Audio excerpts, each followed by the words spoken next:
ब्रह्मा गुरुविष्णु गुरुदेवो महेश्वरा गुरु साक्षात् परं ब्रह्मा तस्मै श्री गुरुवे नमः। तस्मै श्री गुरुवे नमः। आप सभी वैष्णव जनों को आज गुरु पूर्णिमा की बहुत बहुत बधाइयाँ और बहुत बहुत शुभकामनाएं। मैं अपने गुरु महाराज श्री देवेंद्र लाल जी महाराज को कोटि कोटि नमन करती हूँ और आशा करती हूँ मैं आज उनके आशीर्वचन आप तक पहुँचा सकूँ। आज गुरु पूर्णिमा के पर्व पे हम ये जानेंगे कि गुरु की महिमा क्या है। हमारे जीवन में गुरु का इतना महत्व है, इतनी महिमा है उनकी। तो उनकी महिमा को जानने के लिए पहले हमें ये जानना होगा कि गुरु कौन है, उनके स्वरूप कितने हैं, कितने प्रकार के गुरु होते हैं। तो सर्वप्रथम हम ये जानते हैं कि गुरु कौन है। उकारस्तेज उच्यते अंधकार निरोध्वति गुरुर्भ्याधीयते। उकार, गुरु जो शब्द है वो दो शब्दों से मिलकर बना है, गु और रु। संस्कृत में गु का अर्थ है अंधकार और रू का मतलब है प्रकाश। अंधकार से प्रकाश की तरफ जो ले जाए वो गुरु है।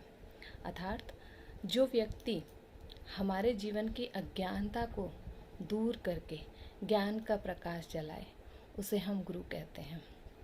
अर्थात जो व्यक्ति हमारे जीवन में जो भौतिक सुखों के अज्ञानता में हम डोलते रहते हैं, घूमते रहते हैं, और वो हमें उस अज्ञानता से ले जाके ज्ञान के प्रभु भक्ति की तरफ हमें लेके जाए, उसे हम गुरु कहते हैं। तो अज्ञानता से ज्ञान तक का जो मार्ग है, उसका जो मार्गदर्शक है, उनको गुरु कहते हैं। अब गुरु का स्वरूप कैसा होना चाहिए, गुरु कैसे होने चाहिए, हम उन्हें कैसे पहचाने कि यही हमारे गुरु हैं, या हमें कैसे गुरु बनाने चाहिए। विद्वत्त्वं दक्षताशीलं संकारितुं शीलनं शिक्षकस्य गुणाः सप्त संचेतत्व प्रसन्नता। गुरु कैसा होना चाहिए, उनके स्वरूप क्या हैं। ज्ञानवान, निपुणता, सचेत, विनम्र, पुण्यात्मा, मनन, चिंतन, सचेत, प्रसन्नता। अर्थात जिस व्यक्ति में या जो व्यक्ति ज्ञानवान है, जो ज्ञान से भरा हुआ है, जो निपुण है, हर कार्य में निपुण है, विनम्र है, इतना ज्ञान होने के बाद में भी, इतनी निपुणता होने के बाद में भी वो विनम्र है, जिसकी आत्मा पुण्य है, जो मनन करता है, मतलब जो सोचता है, विचारता है, जो चिंतन करता है, जो हर समय प्रभु के चिंतन में, उनके चरण भक्ति में लीन रहता है, जो सचेत रहता है, पाप से सचेत रहता है, जो हर परिस्थिति में, चाहे कैसी भी परिस्थिति क्यों ना हो, प्रसन्न रहता है। ये सभी गुण सच्चे गुरु में पाए जाते हैं। आप जब भी ये देखें कि किसी व्यक्ति में ये सारे गुण हैं, तो यही एक सच्चे गुरु के गुण हैं और आप उन्हें अपने गुरु बना सकते हैं। गुरु कितने प्रकार के होते हैं। गुरु हम जब से हम ये सोचिए कि हमारा पहला गुरु कौन है। सबसे पहले गुरु हमारी माँ है। सबसे पहली गुरु हमारे जीवन की कौन है, माँ। तो ऐसे ही बहुत प्रकार के गुरु हैं। प्रेरकः सूचक श्रेव वाचको दर्शक स्थता शिक्षको बोधकश्चैव सणेते गुरुवा स्मृतः। गुरु कितने प्रकार के होते हैं। मैंने जैसा अभी आपको बताया कि हमारी सबसे पहले गुरु हमारी माँ है। जो व्यक्ति प्रेरणा देता है, हमें प्रेरणा देने वाला, सूचना देने वाला, सही गलत बताने वाला, हमें शिक्षा देने वाला, हमें रास्ता बताने वाला, हमें बोध कराने वाला, ये सभी हमारे गुरु समान हैं। जीवन के हर समय, हर पल हमें कोई ना कोई व्यक्ति कुछ न कुछ जरूर सिखाता है। ये सब हमारे गुरु समान हैं। जीवन काल में हमें ऐसे बहुत से गुरु मिलते हैं जो हमारे जीवन को सुंदर और सरल बनाते हैं। इनकी ही अनुसरण करते करते इनकी ही उससे हम आगे बढ़ते हैं।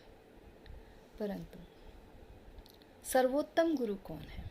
ये गुरु हुए जो हमारे जीवन को सरल बना रहे हैं, सुंदर बना रहे हैं। लेकिन सर्वोत्तम गुरु कौन है? सर्वोत्तम गुरु एक ही होता है, जो जीवन में एक ही बार बनाया जाता है और किसी एक ही व्यक्ति को हम बना सकते हैं। और वो गुरु है जो हमें कंठी और मंत्र से अभिमंत्रित करे। जो गुरु, जो व्यक्ति हमें मंत्र प्रदान करे,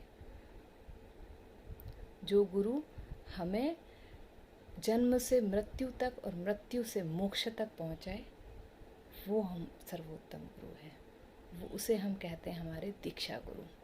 और उन्हीं दीक्षा गुरु को सम्मान देने के लिए आज हम गुरु पूर्णिमा का ये पर्व मनाते हैं, क्योंकि उनका बहुत बड़ा महत्व है। बिना गुरु के हमें ज्ञान नहीं मिल सकता। जब तक हमें ये कंठी और मंत्र नहीं मिलेगा, हम गोविंद तक नहीं पहुंच सकते हैं। बिना गुरु के गोविंद नहीं मिलता। वो कहते हैं ना, गुरु गोविंद दो खड़े काके लागू पाए, बलिहारी गुरु आपने गोविंद दियो बताए। तो कबीरदास जी कहते हैं कि गुरु और गोविंद दोनों खड़े हैं, तो सबसे पहले पैर किसके छूं? तो मन ने कहा पहले गुरु को चरण स्पर्श करें, क्योंकि गुरु की वजह से ही तो हमें गोविंद मिले हैं। हम डायरेक्ट भगवान तक नहीं पहुंच सकते। हम इतने महान या तेजस्वी नहीं हैं कि हम प्रभु तक पहुंच जाएं। हमें प्रभु तक पहुंचाने का जो रास्ता है, जो मार्ग है, वो हमारे गुरुदेव ही हमें बताते हैं और हमें उसी का अनुसरण करना है। हमेशा याद रखिए कि हम जिसको भी गुरु बनाएं, उनकी वाणी का हमें अनुसरण करना चाहिए। जो मंत्र वो दें, हम उन्हें उस मंत्र पर विश्वास करना चाहिए। हमें अपने गुरु पे अटूट विश्वास, अटूट श्रद्धा होनी चाहिए। गुरु हमारे लिए भगवान स्वरूप है। उनकी पूजा हमें बिल्कुल प्रभु की तरह, जिस तरीके से हम प्रभु का भजन करते हैं, पूजा करते हैं, आदर करते हैं, उसी तरीके से हमें अपने गुरुदेव के चरणों में हमेशा प्रणाम करना चाहिए, उनका आदर करना चाहिए। वो जो भी कहें, उनकी वाणी में हमें श्रद्धा रखनी चाहिए। गुरु बनाने से पहले आप 10 बार सोच सकते हैं कि किसको गुरु बनाया जाए, लेकिन बनाने के बाद में आपको उसमें अटूट विश्वास रखना पड़ेगा। आप अपने गुरु की वाणी का अनुसरण करें, वो जो आपसे कहें उसका पालन करें। वही वाणी, वही मंत्र आपको प्रभु तक पहुंचा सकता है। गुरु की निंदा कभी ना करें, और जहाँ गुरु की निंदा हो रही हो वहाँ बैठे भी नहीं, वहाँ से उठ के चले जाना चाहिए। क्योंकि गुरु की निंदा सुनने और गुरु की निंदा करने, दोनों से ही आप पाप के भागी बनते हैं। इसलिए गुरु बनाने के बाद में गुरु चाहे जैसे भी हों, आपको अटूट विश्वास रखना है कि यही हैं जो मुझे गोविंद तक मिला सकते हैं, भगवान तक पहुंचा सकते हैं। महर्षि व्यास ने भी इसी गुरु शिष्य की परंपरा को बहुत अच्छे से निभाया, और इसीलिए आज हम उनके जन्म दिवस पे गुरु पूर्णिमा के पर्व को मनाते हैं। बताते हैं कि एक भील था, उस भील ने नारियल के पेड़ को झुकाकर नारियल तोड़ रहा था। व्यास जी ने उसको पेड़ को झुकाकर नारियल तोड़ते हुए देखा तो बड़ी जिज्ञासा हुई कि कोई पेड़ को झुका के नारियल कैसे तोड़ सकता है। उन्होंने लगा कि मुझे तो अब इससे पूछना ही पड़ेगा, मुझे इससे ये मंत्र जानना है कि कैसे उसने किया। लग गए वो उसके पीछे। भील उनसे भागता रहा। क्यों? क्योंकि महर्षि वेदव्यास हैं, वो महान विद्वान। वो भागता रहा। कई दिन हो गए। एक दिन वो उसका पीछा करते करते उसके घर पहुंच गए। उसके घर पहुंचने के बाद में वहाँ वो भील तो नहीं मिला, उसका बेटा मिला। बेटे को व्यास जी ने सारा वृतांत सुनाया। बेटे ने कहा ठीक है, मैं आपको उस मंत्र से अभिमंत्रित करूँगा। तो दूसरे दिन व्यास जी पहुँच गए। पूरे नीति नियमों के साथ में सब पूजा संपन्न करके उन्होंने मंत्र ग्रहण किया और अपने आश्रम आ गए। उसके बाद बेटे ने भील से पूछा कि पिताजी, आप क्यों महर्षि वेदव्यास से इतना भाग रहे थे? तो उन्होंने कहा कि जब हम किसी को गुरु बनाते हैं तो हमें उसका आदर करना हमारी कर्तव्य निष्ठा बन जाती है, वो हमारी ड्यूटी बन जाती है, वो हमें करना ही चाहिए। अब हम ठहरे भील और वो इतने महर्षि वेदव्यास, अगर मान लो उनके मन में भूल से भी ये बात आ गई कि ये तो भील है, तो वो मंत्र जो तुमने उनको दिया है, वो मंत्र फलित नहीं होगा। इसलिए गुरु और शिष्य जब तक अपने गुरु में विश्वास नहीं रखेगा, उनके मंत्र में विश्वास नहीं रखेगा, वो गोविंद तक नहीं पहुंच सकता है। तो बोले इसीलिए मैं नहीं दे रहा था। बोले अब तुम उनकी परीक्षा लो कि वो तुम्हारा आदर करते हैं कि नहीं करते, तुम्हारा सम्मान करते हैं कि नहीं करते। तो बेटा पहुंच गया महर्षि वेदव्यास के आश्रम में। वहाँ देखा कि वो अपने सभी मित्रगणों के साथ में और शास्त्रों पे चर्चा विमर्श चल रहा था। तो उन्होंने जैसे ही देखा अपने गुरु महाराज को, दौड़ कर आए, उनके पैरों को जल से धोया। उसके बाद उनको सम्मान पूर्वक अंदर ले गए, आसन ग्रहण कराया, भोजन कराया, खूब सम्मान किया, सत्कार किया। भील का पुत्र बड़ा प्रसन्न हुआ कि इन्होंने इतने बड़े ऋषि होते हुए भी, इतने बड़े विद्वान होते हुए उन्होंने मेरा स्वागत किया। तो तभी से ये परंपरा चली आ रही कि जब शिष्य अपने गुरु को आदर सत्कार करता है, उनमें अटूट विश्वास रखता है, तभी गुरु की महिमा होती है। तब से ये परंपरा चली आ रही है और इसीलिए महर्षि वेदव्यास को आदि गुरु बताया गया है, क्योंकि एक भील को उन्होंने गुरु का सम्मान दिया।